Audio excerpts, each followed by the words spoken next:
প্রায় ১ বছর। পৃথিবীর এক দীর্ঘ বছর ধরে এই বাক্সে লুকিয়ে রেখেছিলাম। জানেন, বড় শখ করে কিনেছিলাম এদের। চুরির কাছে যারা নিজেদের ছায়া দেখেছে তারা জানে, খুব গভীরে যত্ন করে না রাখলে বারবার শূন্য হাত ভরতে হয় অন্য কোনো মায়ায়। আজ এদের গোছাতে গিয়ে মনে হলো পৃথিবীর সব সুন্দর রূপই আসলে একটু বিষণ্ণ যত্ন চায়। আবার সব চোরের অনুকরণ কিন্তু একরকম নয়, ঠিক মানুষের বিপন্ন অনুভূতিগুলির মতন, তাই না? আবার দেখুন না, সব রং তো আর সব সকালের আকাশে মানায় না। তবুও প্রতিটি রঙের গভীরে লুকিয়ে থাকে পুরনো কোনো গোধূলির গল্প, কোনো প্রিয়জনের গল্প।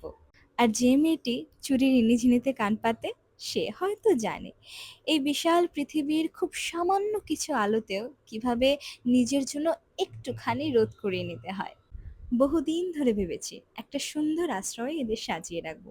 অবশেষে এতদিন পর ছোট্ট সেই স্বাদটুকু আজ পূর্ণ হলো। আমি খুব খুশি।